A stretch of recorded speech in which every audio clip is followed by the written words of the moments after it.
Notícias históricas.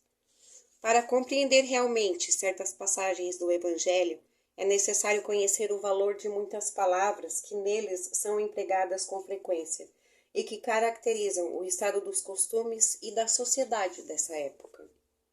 Uma vez que essas palavras não têm mais o mesmo sentido para nós, foram muitas vezes mal interpretadas, causando com isso uma espécie de incerteza. A compreensão de seu significado explica, além do mais, o verdadeiro sentido de certas máximas que à primeira vista parecem estranhas. Samaritanos. Após o cisma das 10 tribos, Samaria se tornou a capital do reino dissidente de Israel.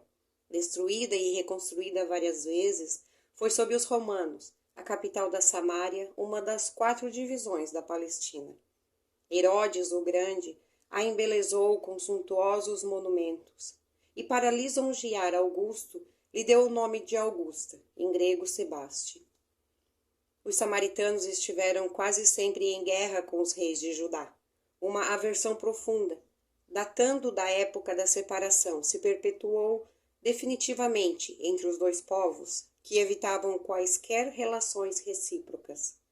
Os samaritanos, para tornar a cisão mais profunda, e para não ter de se dirigir a Jerusalém para a celebração das festas religiosas, construíram para eles um templo particular e adotaram algumas reformas. Só admitiam o Pentateuco, que continha a lei de Moisés, e rejeitavam todos os livros que foram posteriormente anexados a este. Seus livros sagrados eram escritos em caracteres hebraicos da mais alta antiguidade. Aos olhos dos judeus ortodoxos, eles eram hereges e por isso mesmo desprezados e perseguidos. O antagonismo das duas nações tinha, portanto, como único princípio a divergência das opiniões religiosas, embora suas crenças tivessem a mesma origem. Eram os protestantes da época. Ainda hoje são encontrados samaritanos em algumas regiões do Levante, particularmente em Nablus e em Jafá. Observam a lei de Moisés com mais rigor que os outros judeus e só celebram alianças entre si. Nazarenos, nome dado na antiga lei aos judeus que faziam voto, seja por toda a vida, seja por um tempo, de guardar perfeita pureza. Eles se comprometiam de observar a castidade e abster-se de bebidas alcoólicas e jamais cortar seus cabelos. Sansão, Samuel e João Batista eram nazarenos. Mais tarde, os judeus deram esse nome aos primeiros cristãos por alusão a Jesus de Nazaré. Essa foi também a denominação de uma seita herética dos primeiros séculos da era cristã, que, como os ebionitas, dos quais adotava certos princípios, misturava as práticas do mosaísmo com os dogmas cristãos. Essa seita desapareceu no século IV. Publicanos eram assim chamados, na antiga Roma, os arrecadadores das taxas públicas, incumbidos da cobrança dos impostos e das rendas de toda espécie, tanto na própria Roma como nas outras partes do império. Eram como os arrecadadores gerais e arrematadores de taxas do antigo regime na França e ainda existem em certas regiões.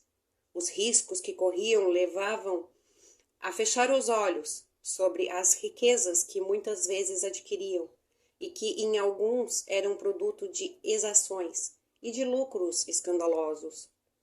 O nome publicano se estendeu mais tarde a todos aqueles que manipulavam dinheiro público e aos agentes subalternos. Hoje, o termo se emprega em sentido pejorativo para designar os financistas e os agentes pouco escrupulosos de negócios. Por muitas vezes se diz, ávido como um publicano, rico como um publicano, com referência à riqueza de Malquilate. De toda a dominação romana, o imposto foi o que os judeus mais dificilmente aceitaram. e o que mais causou irritação entre eles. Por causa deles surgiram diversas revoltas, fazendo-se do caso uma questão religiosa, porque era considerado contrário à lei. Constituiu-se até mesmo um partido poderoso, liderado por um certo Judá, dito o Gaulonita, que tinha por princípio a refutação do imposto. Os judeus abominavam, portanto, o imposto e, por consequente, abominavam todos aqueles que eram encarregados de arrecadá-lo. Disso decorre a aversão pelos publicanos de todas as categorias, entre os quais podiam ser encontradas pessoas muito respeitáveis, mas que, em virtude das suas funções, eram desprezadas, assim como os que com elas mantinham relações e que eram confundidos na mesma reprovação. Os judeus distintos julgavam ficar comprometidos ao ter com eles relações de proximidade. Cobradores de pedágio eram os arrecadadores de baixa categoria, incumbidos principalmente da cobrança dos direitos de entrada na cidade. Suas funções correspondiam mais ou menos à dos empregadores de alfândega e dos recebedores dos direitos de barreira. Compartilhavam da reprovação que atingia os publicanos em geral, e por essa razão que no Evangelho se encontra frequentemente o designativo publicano, junto com a expressão gente de má vida. Essa qualificação não implicava a de libertinos e pessoas sem escrúpulos. Era um termo de desprezo sinônimo de pessoas de má companhia, indignas de conviver com pessoas corretas. Fariseus, do hebraico parash, divisão, separação. A tradição constituía parte importante da teologia judaica. Constituía na compilação das interpretações sucedidas dadas ao sentido das escritas e que se haviam transformado em artigos de dogma. Entre os doutores era tema de intermináveis discussões, na maioria das vezes sobre simples questões de palavra ou de formas, no gênero das disputas teológicas e das sutilezas da escolástica da Idade Média. Daí nasceram diferentes seitas, cada uma das quais pretendia ter o monopólio da verdade, e como ocorre quase sempre, se destacavam cordialmente umas às outras. Entre essas seitas, a mais influente era a dos fariseus, que teve por chefe Hilel, doutor judeu nascido em Babilônia, fundador de uma célebre escola, onde se ensinava que só as escrituras são merecedoras de fé. Sua origem remonta ao ano 180 ou 200 a.C. Os fariseus foram perseguidos em diversas épocas, especialmente sob Hircano, sumo pontífice e rei dos judeus, sob Aristóbulo e Alexandre, rei da Síria. Este último, porém, cumulando-os de honra e restituindo-lhes os bens, fez com que eles readquirissem o antigo poderio, que o conservavam até a ruína de Jerusalém, no ano 70 da era cristã, época em que seu nome desapareceu em consequência da dispersão dos judeus. Os fariseus tomavam parte ativa das controvérsias religiosas, servis, observantes das práticas exteriores do culto e das cerimônias, cheios de um zelo ardente de proselitismo, inimigos dos inovadores, aceitavam grande severidade de princípios, mas sob a aparência de meticulosa devoção, escondiam costumes dissolutos, muito orgulho e, acima de tudo, o excessivo penhor de denominação. A religião era para eles mas um meio para chegar a seus fins de objetivo de fé sincera. Só tinham a exterioridade e a ostentação da virtude, mas com isso exerciam grande influência sobre o povo, que os viam como santas pessoas. Por esse motivo, eram muito poderosos em Jerusalém. Acreditavam, ou pelo menos fingiam acreditar na providência, na imortalidade da alma, na eternidade das penas e na ressurreição dos mortos.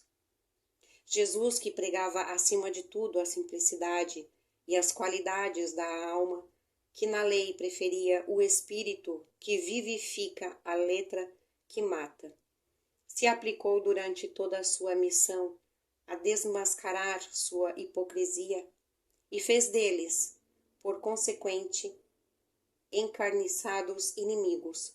Essa é a razão por que se ligaram os príncipes dos sacerdotes para abominar o povo contra ele e para eliminá-lo.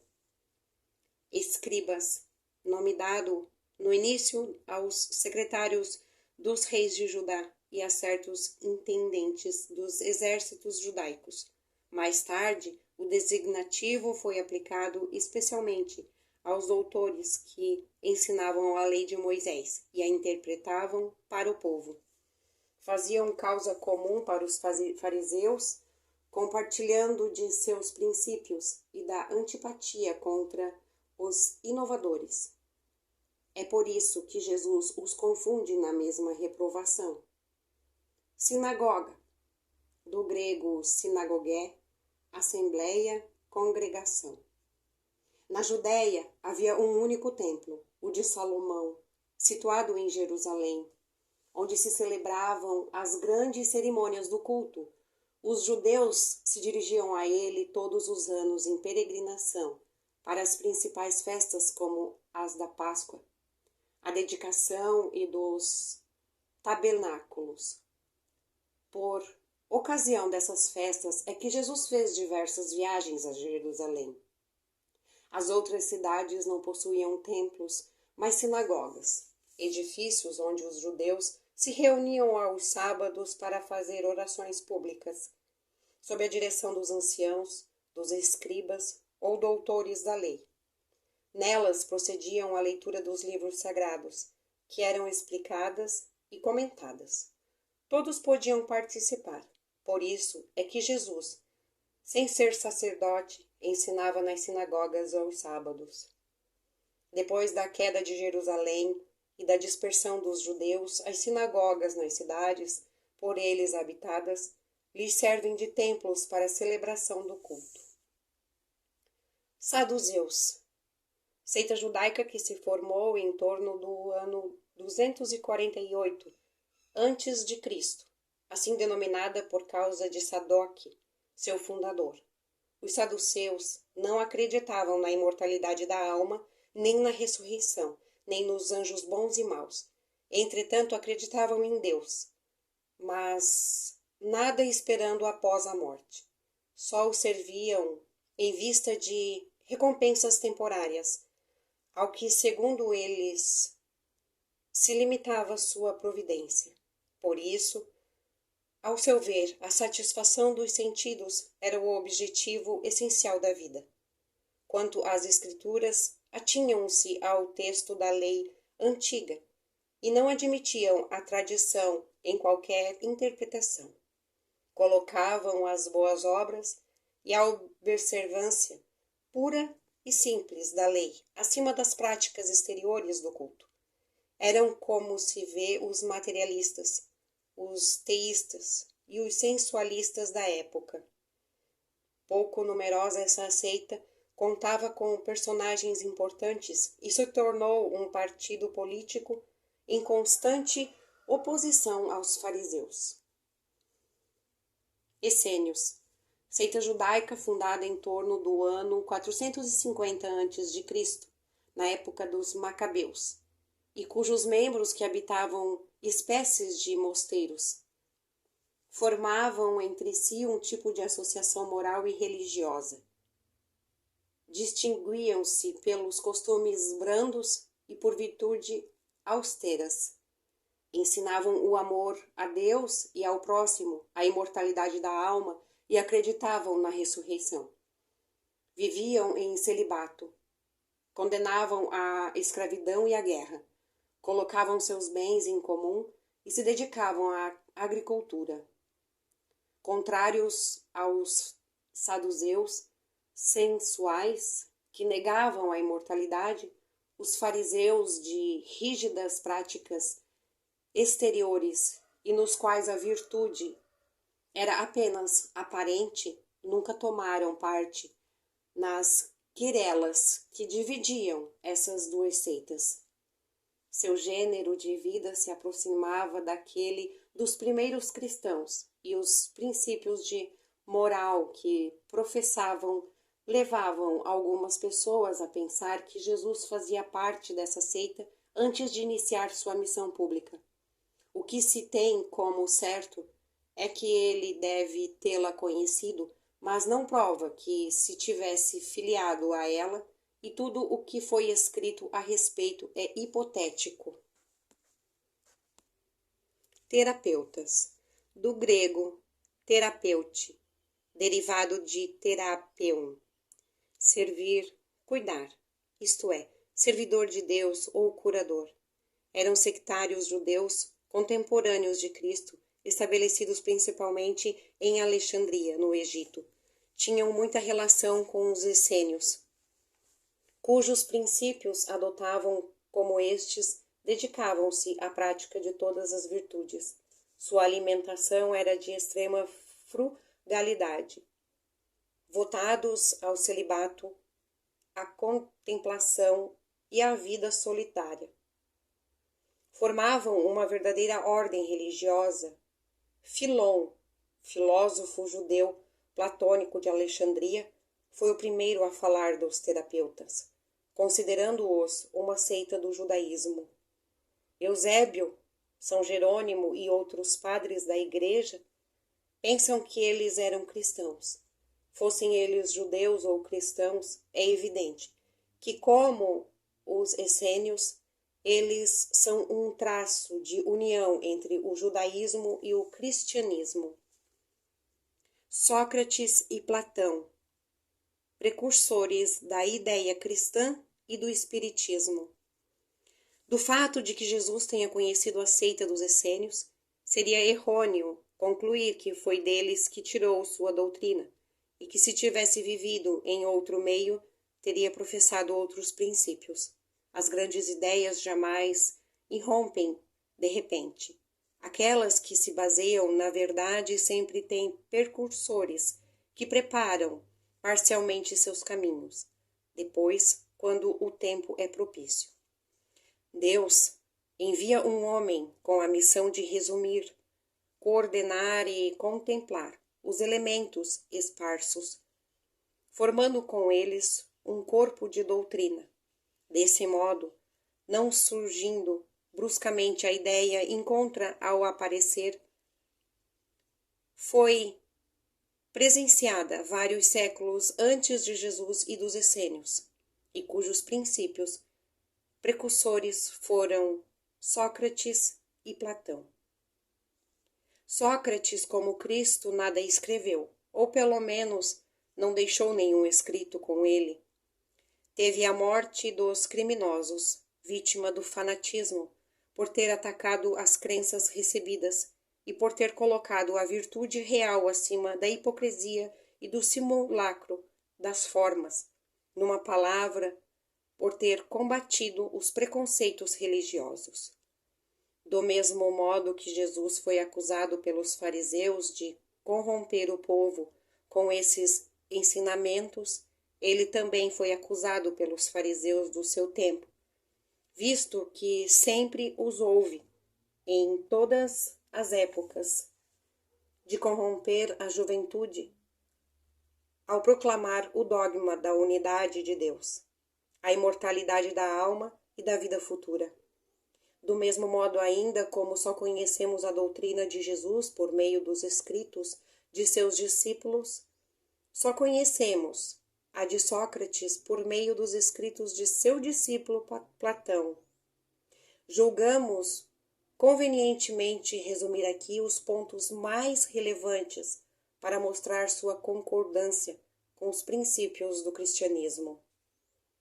Para aqueles que considerassem este paralelo como uma profanação e pretendesse que não pode haver paridade entre a doutrina de um pagão e a de Cristo, respondemos que a doutrina de Sócrates não era pagã, porquanto tinha por objetivo combater o paganismo, que a doutrina de Jesus, mais completa e mais depurada que a de Sócrates, nada tem a perder com a comparação, que a grandeza da missão divina de Cristo não poderia ser com isso diminuída, que além do mais trata-se de um fato histórico que não pode ser abafado.